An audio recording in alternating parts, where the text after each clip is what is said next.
Hello and नमस्कार साथियों। तो आपका स्वागत है अपने इस चैनल पर। आज अपन जो सीरीज स्टार्ट करने वाले हैं वो है प्रॉफिट एंड लॉस। ठीक है, कौन सी? Profit and loss. आपके जितने भी एग्ज़ाम्स हैं, अपने सारे एग्ज़ाम्स में ये टॉपिक बनता है, प्रॉफिट एंड लॉस। अभी अपने जितने भी एग्ज़ाम्स हुए हैं अभी अपने जितने भी एग्ज़ाम्स हुए हैं उन सब में मैं ये कह रहा हूँ कि वेटेज जो प्रॉफिट लॉस का है वो सबसे ज़्यादा है। प्रॉफिट लॉस का सबसे ज़्यादा वेटेज है हर एक एग्जाम में। यूपी पुलिस ले लो, अभी यूपी पुलिस में भी आप हर शिफ्ट में देखिए, सबसे ज़्यादा जो क्वेश्चंस पूछे गए हैं वो प्रॉफिट एंड लॉस के क्वेश्चन पूछे गए हैं। ठीक है, इस चैप्टर को पढ़ने से पहले अपन को परसेंटेज वाला टॉपिक थोड़ा बहुत आना चाहिए। अच्छी तरह से नहीं आता है कोई बात नहीं, पर थोड़ा बहुत आना चाहिए। रेशियो वाला टॉपिक है वो आपको बहुत अच्छी तरीके से या थोड़ा बहुत आना ही चाहिए, आना ही चाहिए। ठीक है, क्योंकि जो आप आज अपन जो क्वेश्चंस करने वाले हैं, मैं आपको सिखाने नहीं आया हूँ, मैं आपको क्वेश्चंस, एमसीक्यूज, प्रीवियस ईयर्स, ये सारे क्वेश्चंस के माध्यम से आपको वो सारे क्वेश्चंस को अटेम्प्ट करने का तरीका बता रहा हूँ, किस किस क्वेश्चन को कितनी जल्दी किया जा सके। ठीक है, क्वेश्चन को कितनी जल्दी किया जा सकेगा, कौन से मेथड्स हैं जिनसे आप विदाउट टाइम वेस्ट के आप क्वेश्चन को कर सकते हैं। ठीक है, और एकदम सटीक आंसर कैसे ला सकते हैं। ठीक है, तो रेशियो मेथड वो एक ऐसा मेथड है जो आपका 80% अरिथमेटिक को आसान बना देता है यदि आपको रेशियो मेथड आता है। रेशियो मेथड आने से आपको एक भी फॉर्मूले की आवश्यकता नहीं पड़ेगी अरिथमेटिक में। पूरे अरिथमेटिक में मैं आपको 100% गारंटी के साथ कह रहा हूँ, यदि आपको रेशियो मेथड आता है तो आपको पूरे अरिथमेटिक में कोई भी फॉर्मूला याद करने की आवश्यकता नहीं है। रेशियो मेथड आता है, कॉन्सेप्ट्स आते हैं, आप ऐसे ही चुटकियों में बिना पेन उल्टाए भी आप क्वेश्चंस को कर सकते हैं। बट उस चीज़ के लिए आपको मेहनत जरूर करनी पड़ेगी, क्वेश्चंस लगाने पड़ेंगे, जितने क्वेश्चंस हो सकते हैं उतने क्वेश्चंस लगाने पड़ेंगे, प्रीवियस ईयर्स देखने पड़ेंगे। ठीक है, तो मेहनत तो बनेगी आपकी। ठीक है, तो आज जितने भी क्वेश्चंस मैं कराऊंगा सारे रेशियो मेथड से। और रेशियो मेथड अब मैं आपको सिखाऊंगा कि कैसे है ये रेशियो मेथड, कहाँ यूज करना चाहिए रेशियो मेथड और कहाँ यूज नहीं करना चाहिए रेशियो मेथड। ठीक है, तो आज अपन प्रॉफिट लॉस की बात करेंगे। प्रॉफिट लॉस के बाद, अच्छा, इस प्रॉफिट लॉस यदि आपका टॉपिक अच्छा हो जाएगा तो आपका जो इंटरेस्ट वाला टॉपिक है, इंटरेस्ट, ठीक है, इंटरेस्ट, सिंपल इंटरेस्ट हो चाहे कंपाउंड इंटरेस्ट हो, दोनों ही इंटरेस्ट के टॉपिक आपके इस प्रॉफिट लॉस से आसान हो जाएंगे।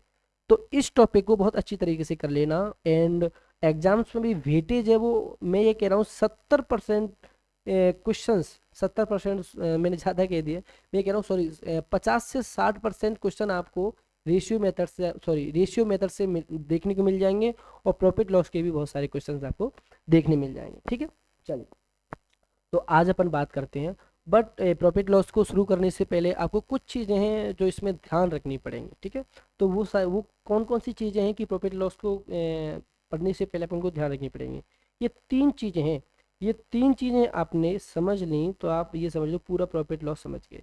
पहली चीज़ है कॉस्ट प्राइस, दूसरी चीज़ है सेलिंग प्राइस, एंड तीसरी चीज़ है मार्केट प्राइस। क्या? Cost, cost price, cost price. दूसरी है सेलिंग प्राइस। कौन सी प्राइस? सेलिंग प्राइस, जिस प्राइस पर हम किसी चीज को बेच रहे हैं। तीसरी है market price, market price, market price. जब हम बाजार में कुछ चीज़ें लेने जाते हैं तो वहाँ पर एक चीज़ देखते हैं कि किसी भी चीज़ पर उसका एक टैग लगा होता है, टैग लगा होता है कि नहीं, ऐसे ऐसे बना होता है वो, ऐसे करके। ठीक है, उस पर कुछ चीज़ें लिखी होती हैं, उस पर रेट भी लिखी रहती है, तो उसको मार्केट प्राइस बोलते हैं। बट कॉस्ट प्राइस का मतलब हुआ है कोई चीज़ कितने रुपए में बनी हुई है। कॉस्ट प्राइस का मतलब हो गया कोई भी चीज़ उसकी लागत मूल्य क्या है। ठीक है, वो चीज़ हमको कितने रुपए में पड़ी है। कोई चीज़, मान लो कोई चीज़ मैंने बल्ला बनाया, एक बेड बनाया, बेड, बेड बनाया, तो बेड को बनाने में मुझे जिन चीज़ों की आवश्यकता पड़ी उन सबको मिला के मान लो मेरे 100 रुपये खर्च हुए। कितने रुपए? 100 रुपये खर्च हुए। तो मेरे लिए जो कॉस्ट प्राइस है वो 100 रुपये हो जाएगी। बट मैं कॉस्ट प्राइस पर तो किसी चीज़ को बेचूंगा ही नहीं। अरे जितने में बनी उतने बेच दूँ, फिर मैं दुकान बना, मैं दुकान ही क्यों चलाऊंगा। ठीक है, तो कुछ ना कुछ तो फायदा लेकर बेचूंगा ना। तो उस बल्ले पर मैंने रेट लिख दी साहब 150 रुपये। कितने रुपए? 150 रुपये। तो वो आपके लिए होगी मार्केट प्राइस। अब मार्केट प्राइस पे तो कोई भी चीज़ नहीं जाती, क्योंकि उसमें कुछ ना कुछ ग्राहक आते हैं, गांव वाले ग्राहक तो ऐसे होते हैं, अरे साहब इतने और कम लगा लो, थोड़ा सा कम लगा लो। तो मार्केट प्राइस में कुछ ना कुछ डिस्काउंट मिलता है। डिस्काउंट मिलने के बाद जितने में वो चीज़ बेचेंगे, वो जितने में वो बल्ला बेचा जाएगा, मान लो 120 रुपये में बेचा गया, तो वो 120 है वो आपका सेलिंग प्राइस हो जाएगा। तो ये तीनों चीज़ आपको समझ में आ गई। बस ये 3 चीज़ समझ में आ गई, आपका प्रॉफिट लॉस पूरा टॉपिक खत्म हो गया। ठीक है, चलिए क्वेश्चंस की बात करते हैं। पहला क्वेश्चन देख लेते हैं अपन। पहला क्वेश्चन है, एक दुकानदार ने 30% की हानि पर लेख बेचा, यदि विक्रय मूल्य 350 है तो लागत मूल्य ज्ञात कीजिए। ठीक है, इसमें अपन पहले तीनों चीज़ों को लिख लेते हैं, सीपी, एसपी एंड एमपी। ठीक है, सीपी हमको पूछना चाहता है लागत मूल्य ज्ञात कीजिए, तो हमको पता ही नहीं है। एसपी उसने दे रखा है 350 रुपये, कितने, 350 रुपये एसपी है। बट पहले एक शर्त पड़ो उसकी कि 30% की हानि पर लेख बेचा है, जो 350 रुपये वो 30% की हानि पर बेचा गया है। ठीक है, मतलब क्या हुआ, 350 रुपये है, वो 30% की हानि मतलब 70% की है। 30% की हानि होने के बाद वो चीज़ 70% की रह जाएगी नहीं, तो इसका मतलब हुआ कि जो 350 है वो 70% का मान, कितने रुपए का मान है, 70% का। अब 70% का मान का मतलब क्या हुआ, जो 350 रुपये है वो 70% का मान है। तो हमको क्या करना है, लागत मूल्य। लागत मूल्य हमेशा हमेशा ध्यान रखना, लागत मूल्य अपने आप में 100% होती है। कोई भी चीज़ अपने आप में 100% होती है, उसमें से ही उसका डिवाइडेशन होता है। ऐसे यहाँ पर जो उसकी लागत मूल्य 100% होगी, तो जिस चीज़ को निकालना है उसको एज ए मल्टीप्लाई में इधर करके रख देते हैं। ठीक है, 0 से 0 गया, 7 से 5 बार, एंड इसका आंसर आ गया 500 रुपये। तो इसकी लागत मूल्य कितनी हो गई, सीपी कितनी होगी अपनी, 500 रुपये। Answer number A. ठीक है, समझ में आया। आगे नहीं समझ में आया कोई दिक्कत नहीं, आगे बहुत सारे क्वेश्चन है समझने के लिए। चलिए नेक्स्ट क्वेश्चन बात करते हैं। नेक्स्ट क्वेश्चन कह रहा है अपना, नेक्स्ट क्वेश्चन कह रहा है, एक दुकानदार ने 40% की हानि पर एक लेख बेचा। वही पुराना क्वेश्चन है। ठीक है, वही पुराना क्वेश्चन है, देख लीजिए एक बार। तो 40% की हानि पर एक लेख बेचा है। ठीक है, यदि विक्रय मूल्य 600, यदि विक्रय मूल्य 6,000 रुपये है, विक्रय मूल्य 6,000 रुपये है। सीपी निकालना है, एसपी दे रखा है इसने कितना, 6,000 रुपये, कितना, 6,000 रुपये। वो भी कितनी की हानि पर, कितने की हानि पर दे रखा है, 40% की हानि पर। 40% की हानि पर, एक सेकेंड, 40% की हानि पर दे रखा है 6,000 रुपये। इसका मतलब हुआ कि 6,000 जो है वो अपना 60% का मान है कि नहीं। 40% की हानि, 100 में से 40 गया 60%, तो 6,000 रुपये 60% का मान है। हमको लागत मूल्य मतलब सीपी अपने आप में 100% है, तो 100% का मान ज्ञात करना है। करिए, 6,000 का 60% का मान है, तो अपन 100% का मान ज्ञात कर लेते हैं। 0 से एक जीरो, कोई सी भी उड़ा दो, ये वाली उड़ा दो लो। 6 से एक बार गया, तो 1 2 3 एंड 4, तो 10,000 इसका आंसर आ गया कि नहीं, आंसर नंबर सी। ठीक है, वो सरल क्वेश्चन है, बट ये एग्जाम्स में हमेशा आते ही आते हैं। ठीक है, अच्छा इस क्वेश्चन को अपन एक और तरीके से कर सकते हैं, यदि आपकी समझ में आ रहा है तो मैं उसके मेथड को बताऊंगा आपको। 40%, ये रेशियो मेथड है। अच्छा रेशियो मेथड आगे आगे आगे आपको बताऊंगा, बट इसमें जो रेशियो मेथड है थोड़ा लंबा सा पड़ जाएगा, पर मैं इसमें भी बता देता हूँ। 40% का मतलब हुआ, 40% का मतलब मेरे साथ ध्यान रखना, परसेंट का मतलब नीचे बट्टे में 100। 40% को मैंने ऐसे लिख लिया, ऐसे ही लिखे। ठीक है, लिखने के बाद 0 से 0 गया, और सरलतम भिन्न में गैस को देख लेंगे। ठीक है, तो रेशियो में और रेशियो काटो, तो 2 से 2 बार, 2 से 5 बार। ठीक है, 2/5 मतलब सीधी सी बात है, 5 रुपए की चीज हानि है, 2 रुपए की हानि पर बेची। 5 रुपए की चीज, इधर देख लेते, 5 रुपए की चीज 2 रुपए की हानि में बेची, 3 रुपए की बेची कि नहीं। ठीक है, बहुत अच्छे। तो एस सी पी क्या हो गया अपना 5, और एस पी हो गया अपना 3। CP 5, S P 3, CP 5, S P 3। इसने क्या कहा है कि विक्रय मूल्य 6,000 रुपये है। इसने कहा कि जो 3 रुपए का मान है वो 6,000 रुपये है साहब। 3 रुपए का मान 6,000 रुपये, तो 5 रुपए का मान सीपी ज्ञात कीजिए। 5 रुपए का मान ज्ञात करवाएगा नहीं, तो 6,000 रुपये किसका मान है, 3 रुपए का है, तो अपना 5 जिसका मान ज्ञात करना है उसको ऐसे मल्टीप्लाई में लिख देंगे। ठीक है, 3 दूनी 6, 5 दूनी 10। ठीक है, 10,000 रुपये आंसर आ गया। ठीक है, ये मेथड बहुत सरल होता है, बट अभी आप अप्लाई मत कीजिए, मैं ये कह रहा हूँ आगे मैं क्वेश्चंस में आपको भरपूर अप्लाई करवाऊंगा। ठीक है, आगे की बात करते हैं, नेक्स्ट क्वेश्चन बात करते हैं। अच्छा ये जो क्वेश्चन है, ये देखो अभी आपको इधर ही आपको दिखा देता हूँ, इस वाले मेथड को इधर ही सिखा देता हूँ। ठीक है, ये रेशियो मेथड में बता देता हूँ। तो पहले ये जो मिश्रित भिन्न है इसको सरल भिन्न में बदल लीजिए। तो 16 सही 2/3 की हानि पर एक लेख बेचा गया, इतनी हानि पर बेचा गया। तो पहले इसको सरलतम भिन्न में बदल लीजिए। 16 3 48 और 2 50, 50/3 परसेंट हटाएंगे तो नीचे 100 आ जाएगा, तो 50/300। ठीक है, आ गया 300। 1/6 की भिन्न हो गई। कोई भी चीज़ 6 रुपए की चीज़ 1 रुपए की हानि पर बेची, 6 रुपए की चीज़ 1 रुपए की हानि पर 5 रुपए हो गए। तो CP SPA, CP6 SP5, CP6 SP5। ठीक है, SP5 है, मतलब विक्रय मूल्य इसने दे रखा है 500 रुपए, इधर SP 5 रुपए दे रखा है, लेकिन इधर SP 500 रुपए दे रखा है। इसका मतलब है 5 रुपए का मान 500 रुपए है, 5 रुपए का मान 500 रुपए है। तो 6 रुपए का मान ज्ञात कर दीजिए। तो 500/5 गुणा 6, 5 से 5 गया 100, आंसर 600 रुपये आ गया। आ गया कि नहीं, आंसर नंबर बी। ठीक है, नेक्स्ट क्वेश्चन बात करते हैं। ठीक है, बहुत सरल क्वेश्चन है। लागत मूल्य और विक्रय मूल्य का अनुपात 10:11 है। क्या है, 10:11 है। CP अनुपात SP कितना है, 10:11। ठीक है, नॉर्मल सी बात है, कोई 10 रुपए की चीज़ है 11 रुपए में बेची, तो लाभ लाभ पूछ रहा है। 1 रुपए का लाभ हुआ कितने रुपए पर, 10 रुपए पर। परसेंट 100 का गुणा कर दीजिए। ठीक है, तो आंसर कितना आ गया, 10%। बहुत सरल क्वेश्चन है। नेक्स्ट,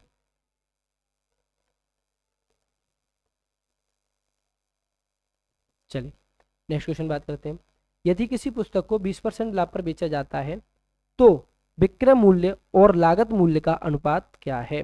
यदि किसी पुस्तक को 20% लाभ पर बेचा गया, 20% लाभ का मतलब हो गया, हमने पहले 20% दे रखा है, इसको भिन्न में बदलिए, रेशियो बदलिए, तो 20/100 लिख लेंगे, इसको बिल्कुल लिख लेंगे, और इसको और सरलतम भिन्न में 1/5 लिख लेंगे। कोई भी चीज़ 5 रुपए की, उसको लाभ है तो 1 रुपए के लाभ पर बेचा गया। 5 रुपए की चीज़ 1 रुपए के लाभ पर 6 रुपए की हो गई, तो ये CP हो गया, ये SP हो गया, ये CP हो गया, ये SP हो गया कि नहीं। अब विक्रय मूल्य और लागत मूल्य का अनुपात ज्ञात कीजिए। तो ये विक्रय मूल्य हो गया, ये लागत मूल्य, उल्टा पूछ रहा है, तो 6:5 हो गया। ठीक है, तो ऑप्शन नंबर देखो इसको सही कर लीजिए आप, ये 6:5 हो जाएगा। ठीक है, नेक्स्ट क्वेश्चन बात करते हैं। यदि कोई पुस्तक 300% लाभ पर बेची जाती है तो क्रय मूल्य और विक्रय मूल्य का अनुपात ज्ञात कीजिए। हमें कुछ नहीं पता, हमको ये भिन्न दिख रही है, इसको रेशियो बदल लीजिए।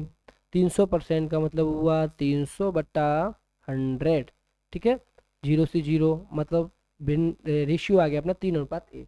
इसका मतलब है कि लाभ पर बेची जा रही है, 1 रुपए पे 3 रुपए का लाभ हुआ, 1 रुपए की चीज 3 रुपए के लाभ पर बेची जाती है, 4 रुपए की होगी, हुई कि नहीं। ठीक है, तो CP 1 रुपए एंड SP 4 रुपए। ठीक है, CP 1 रुपए एंड SP 4 रुपए, यही पूछ रहा है अपने 1:4। ठीक है, या क्रय मूल्य और विक्रय मूल्य का अनुपात, क्रय मूल्य और विक्रय मूल्य का अनुपात 1:4, answer number C। Next question, यदि एक सेब की लागत मूल्य उसके विक्रय मूल्य का 80% है तो लाभ प्रतिशत ज्ञात कीजिए। यदि एक सेब की सपोज कर लीजिए, इधर आपकी भाषा समझ में नहीं आ रही होगी, मैं बता देता हूँ। ये कह रहा है कि SP यदि मान लो 100 रुपए है तो इसका 80%, 100 का 80% 80 होगा, 100 का 80% 80, इसका CP है, तो लाभ प्रतिशत ज्ञात कीजिए। 80 रुपए की चीज CP और 100 रुपए में बेची गई, 20 का लाभ हुआ 80 रुपए पे, तो 100% का मान ज्ञात कर, 100% का मान पूछ रहा है। ठीक है, 20 चौक 80 एंड 4 से 25%। ठीक है, कोई भी क्वेश्चन समझ में ना आए मुझे कमेंट बॉक्स में तुरंत बता देना। 450 के लिए एक किताब लेकर किताब बेचकर मैं 20% खो देता हूँ, किस राशि के लिए मुझे इसे 20% हासिल करने के लिए बेचना चाहिए। 20% हासिल करने के लिए बेचनी चाहिए, सीधी सी बात। ये 400 रुपए की, 450 रुपए की कोई भी व्यक्ति है, एक किताब बेचता है, एक किताब बेचता है तो 20% खो देता है। वो क्या करता है, 20% खो देता है। इसका मतलब है 450 रुपए की बेचेगा वो तो 20% खो देगा। इसका मतलब जो 450 में जब बेची उसने तो वो 80% का मान हो गया। 20% खो दिया तो 80% का मान हो गया ना, 80% का मान हो गया। तो पहले 100% का मान निकाल लीजिए, तो 450/80 मल्टीप्लाई विथ 100। ठीक है, एंड इसको 4 से 2 बार, 4 से 25 बार। इसको अपन काटे नहीं, ऐसे ही ऐसे लिख लें, बटे 2, मतलब ये हमारा सीपी आ गया पूरा, ये इतना सीपी आ गया। अब इस सीपी पर 20% लाभ हासिल करने के लिए, 20% लाभ हासिल करने के लिए सीधी सी बात हो गया कि 100% कोई चीज़ होती है, 20% लाभ मतलब 120%। ठीक है, 120% मतलब सीपी का 120% मान निकाल दो सीधा सीधा, 120%। ठीक है, इसको सॉल्व करने पर ये आंसर आ जाएगा। मैं ये समझता हूँ शायद कहीं ना कहीं इस क्वेश्चन में गलती है, देख लेते हैं। 25 × 100 एंड 4 × 12 30 एंड 2 × 15, नहीं सही है, क्वेश्चन सही है। तो 45 × 15। ठीक है, अब उससे कर लो आप यूनिट डिजिट से, 5 से 5, तो आंसर इसका 675 आ जाएगा, आ जाएगा कि नहीं? ठीक है, चलिए नेक्स्ट क्वेश्चन बात करते हैं। विपिन ने एक खिलौना 1200 रुपये में खरीदा, इसकी मरम्मत पर उसने 200 रुपये खर्च कर दिए। ठीक है, इसे 1680 रुपये में बेच दिया, तो उसे लाभ प्रतिशत ज्ञात कीजिए। सीधी सी बात है, विपिन बाजार में गया, साहब उसने 1200 रुपये का, कितने रुपए का, 1200 रुपये का खिलौना पसंद किया। 1200 रुपये का, पापा जी मुझे 1200 रुपये का खिलौना खरीदना है। खरीद के ले आया घर, उसके मन में आया भाई मुझे उसके खेल खेल में उसके जो खिलौना था वो टूट गया। अब उसके पिताजी ने कहा कि भाई अब तो इस खिलौने को बेच दे, अब इसकी कोई ज़रूरत नहीं है, अपन नया खिलौना ले जाएंगे। तो उसने कहा कि पापा अभी ऐसे खिलौने को बेचेंगे, कौन ही लेगा इस खिलौने को, थोड़ा सही करवा दीजिए इसको। तो उसने कहा कि चलो ठीक है। तो 1200 रुपये का खिलौना था, उसने 200 रुपये उसकी मरम्मत करवा दी। ठीक है, 1400 रुपये में खिलौना आपका पूरा पड़ गया उसको, 1400 रुपये का पड़ा। अब उसने क्या कहा कि इसने 1680 रुपये में बेच दिया। 1400 रुपये का खिलौना 1680 में बेच दिया, कितने रुपए का फायदा हुआ? 200 रुपये का फायदा हुआ कि नहीं? 280 रुपये का फायदा हुआ। 280 रुपये का फायदा किस में हुआ, किससे, कितने रुपए से हुआ? 1400 रुपये से। कितने परसेंट का मान, लाभ प्रतिशत, मतलब 100 का गुणा कर दीजिए, 2 से 2 जीरो गए, 14 से 2 बार, तो 20% आंसर। ठीक है, चलिए नेक्स्ट क्वेश्चन की बात करते हैं। एक वस्तु की लागत मूल्य और विक्रय मूल्य के बीच का अंतर 360 रुपये है। यदि लाभ 20% है तो विक्रय मूल्य क्या है? तो विक्रय मूल्य क्या है? अपन को क्या करना है, अपन को कुछ नहीं समझ में आ रहा, अपन को ये भिन्न समझ में आ रही है। 20%, 20% का मतलब 20/100, 20×500, 1/5 की भिन्न आ गई। इसका मतलब ये लाभ है, तो 5 रुपए की चीज 1 रुपए के लाभ पर बेचेंगे तो 6 रुपए की बेचेगी। ठीक है, ये क्या कह रहा है कि इन दोनों के बीच का, सीपी एंड एसपी के बीच का जो अंतर है, डिफरेंस है, वो कितना, 1 रुपए का है। यहाँ पर 1 रुपए का है, बट इसने 360 रुपये बता रखे हैं। इसने कहा कि 1 रुपए का मान जो 360 है कि नहीं? यदि यदि यहाँ का अंतर 1 रुपए है, बट ये कह रहा है कि 360 रुपये है, तो मैंने माना कि 1 रुपए का मान ये 360 कहना चाह रहा है। तो उसने विक्रय मूल्य का मान पूछा है, तो 6 रुपए का, मतलब ये इस वाली राशि का मान पूछा है। जब 360 रुपये, जब 360 रुपये का मान, एक का मान 360 है, तो 6 रुपये का मान ज्ञात कर लीजिए। ठीक है, तो यूनिट डिजिट से देख लीजिए, 6 से 6, पीछे 6 आना चाहिए, ये 2160 आंसर आ गया, 2160। ठीक है, नेक्स्ट क्वेश्चन, नेक्स्ट क्वेश्चन की बात करते हैं। एक ये सेम टू सेम क्वेश्चन देखो, एक बल्ला की लागत मूल्य विक्रय मूल्य के बीच का अंतर 180 रुपये एंड लाभ इतना है, तो बल्ले का विक्रय मूल्य। एसएससी एमटीएस का प्रीवियस ईयर क्वेश्चन है 2019 का, ये आपके लिए होमवर्क में रहेगा, होमवर्क में। और इसका आंसर मुझे कमेंट बॉक्स में जरूर देना पड़ेगा आपको, कमेंट बॉक्स में इसका आंसर क्या आएगा। और 100% यदि नहीं समझ में आता है तो मुझे कमेंट बॉक्स में बता दीजिए कि ये आंसर नहीं हो रहा, आंसर आ ही नहीं रहा इसका, या फिर क्वेश्चन नहीं आ रहा समझ में, तो मैं बताऊंगा। बट आपको कोशिश जरूर करनी है, कमेंट बॉक्स में इसका आंसर जरूर देना है। चलिए नेक्स्ट क्वेश्चन। फर्नीचर की दुकान का मालिक अपने ग्राहक से लागत मूल्य से 18% अधिक शुल्क लेता है। मान लो लागत मूल्य 100 रुपये है, 18% शुल्क अधिक ले रहा है, मतलब 118 रुपये, 118% रुपये ले रहा है वो, 118% रुपये ले रहा है कि नहीं? ठीक है, यदि कोई ग्राहक ये डाइनिंग टेबल के लिए 10,207 रुपये भुगतान करता है तो उसकी मूल कीमत क्या है? मतलब 10,207 में कोई व्यक्ति कोई चीज़ ले रहा है, डाइनिंग टेबल ले रहा है, जबकि उसने पहले क्या रखा है कि वो कोई भी चीज़ बेचेगा तो 100% में नहीं, वो 118% में बेचेगा। तो 10,207 का मान 118% है, तो 100% का मान हमको ज्ञात करना है। तो 10,207 बट्टे 118 गुणा 100, ठीक है, निकाल लोगे तो इसका मल्टीप्लाई करके आप इसका आंसर निकाल लेना। ठीक है, नेक्स्ट क्वेश्चन बात करते हैं। अच्छा, ये नया कॉन्सेप्ट है, इसमें आपको एक इक्वेशन बनानी पड़ती पड़ती है जिसमें C P equal S P. ठीक है, ऐसे करके इक्वेशन होती है इसकी। ये फिक्स क्वेश्चन है। 15 वस्तु का लागत मूल्य, मतलब 15 वस्तुओं का सीपी है, वो 10 वस्तु के विक्रय मूल्य के बराबर है। वो 10 वस्तु के विक्रय मूल्य के बराबर। 15 सीपी 10 एसपी के बराबर है। आप जैसे ही ये वाली इक्वेशन बनी, आपका आंसर आ गया। आपका आंसर आ गया कैसे आ गया? अब आपको पता है, जैसे ही आपने रेशियो मेथड पढ़ा होगा, तो इसका आंसर इसके सामने वाला होता है और इसका आंसर इसके सामने वाला होता है। ठीक है, तो सीपी अपना 10 आ गया, सीपी 10 एंड एसपी अपना 15 आ गया। कोई भी चीज़ 10 रुपए की 15 रुपए में बेची, 5 रुपए का फायदा हुआ, कितने रुपए से? 10 रुपए से। एंड 100% का मान, मतलब प्रतिशत, हानि प्रतिशत ज्ञात कीजिए ना, लाभ या हानि परसेंट। तो यहाँ पर तो लाभ हो रहा है अपन अपने आप को।